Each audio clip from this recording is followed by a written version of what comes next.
Hey everybody, KMO here, and I want to talk to you about antinatalism.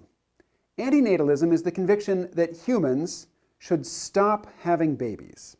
There are a few different reasons that people give to support this idea. Some are compassionate and thoughtful. Others seem to stem from a sort of spiritual grumpiness. This video is about that second sort, the grumps. In the 10 years that I've been recording interviews for the C-Realm podcast, I've talked to a lot of people about the impact that industrial civilization is having on the biosphere. Outside the United States, most people agree that changing the composition of Earth's atmosphere by cranking up the carbon content will have bad consequences for the climate, for human civilization, and for the non-human life on Earth. Some people call for political action to correct our course. Some encourage individual lifestyle choices.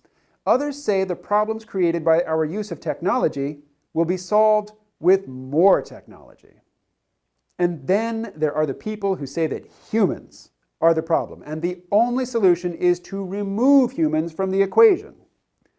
A lot of these folks consider themselves to be environmentalists, but they tend to be the kind of environmentalists who condemn organizations like the Sierra Club with the same level of vitriol they direct at ExxonMobil.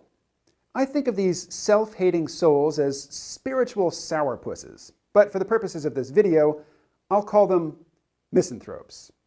Misanthropes believe, to put it bluntly, that humans suck. We suck, and all the non-human life on Earth deserves a chance to live on a planet unmolested by human greed and stupidity. For the sake of the planet and all of the non-human forms of life that live here, humans should all commit suicide, or at the very least, stop having children. Back in 2010, a C-Realm podcast listener sent me a very long email arguing that the only way to save the Earth was to start a nuclear war. He thought that a full-scale nuclear war would probably kill off the human species, but leave enough non-human species alive for the biosphere to recover. In making this argument, he formulated his misanthropic premise like this. He wrote, "Human beings are, obviously, an evolutionary mistake, a maladaptive scourge, a plague upon the body of Mother Gaia, and an antibiotic must be found. In other words, humans suck, and we should all die." But unfortunately for my misanthropic listener, most humans lack the vision and the moral courage to kill ourselves. So the wisest and most committed among us must take it upon themselves to usher the rest of us over the edge of the nearest cliff. I think this particular plan to burn away the human infection on the body of Mother Earth with nuclear fire is evil. Evil is a strong word, and I don't use it often or lightly. But if you don't think that mass murder on a global scale is evil, then your moral intuition lives on a different planet from mine. But setting the cartoonish, supervillain elements of the listener's proposal aside, there's another reason why I'm not on board with the idea that we humans should forfeit our place in existence and get out of nature's way. Consider the possibility that there is no such thing as nature, or if there is, that nature made humans and deserves whatever consequences result from that creation. Now, I wouldn't blame you for thinking that I'm off my rocker to claim there's no such thing as nature. The word nature means something to you. When you hear it, you think of something. Maybe you envision a grizzly bear perched on a rock in a river trying to catch salmon as they swim upstream to mate. Maybe you see bees pollinating flowers, or a microscopic dance of all the little creatures wriggling around inside a drop of pond water.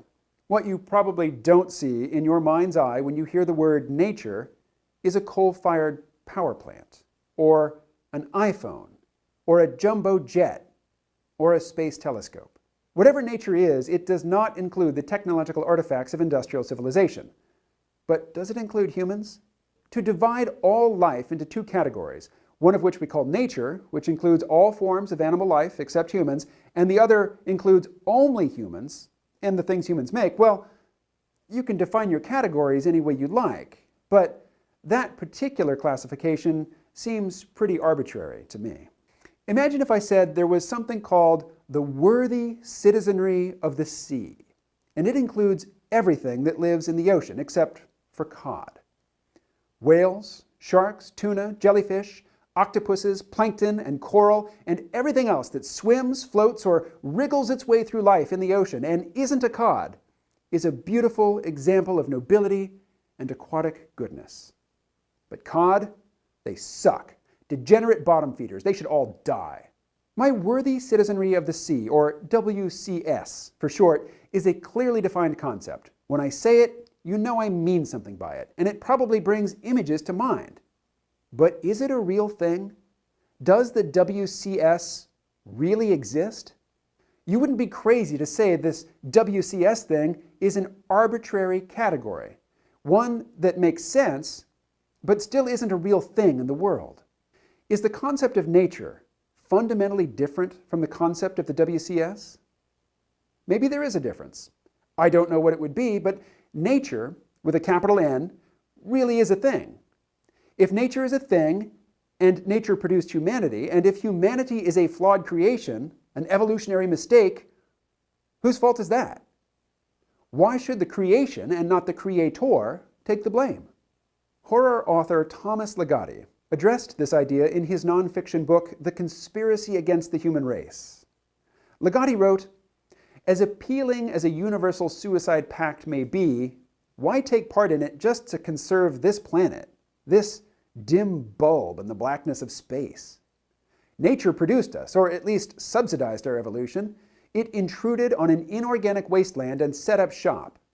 What evolved was a global workhouse where nothing is ever at rest, where the generation and discarding of life incessantly goes on. We did not make ourselves, nor did we fashion a world that could not work without pain, and great pain at that, with a little pleasure, very little, to string us along, a world where all organisms are inexorably pushed by pain through their lives to do that which will improve their chances to survive and create more of themselves. Left unchecked, this process will last as long as a single cell remains palpating in this cesspool of the solar system, this toilet of the galaxy. So why not lend a hand in nature's suicide?" Clearly, Thomas Ligotti does not side with those who say that humans should off themselves for the sake of nature, but Thomas Ligotti does believe that humans should stop breeding, that we should disobey the commands from our biology and embrace voluntary extinction. He is not a misanthrope, but he is an anti-natalist. Why? That'll be the topic of my next video. I hope you'll join me for that. Thanks for watching.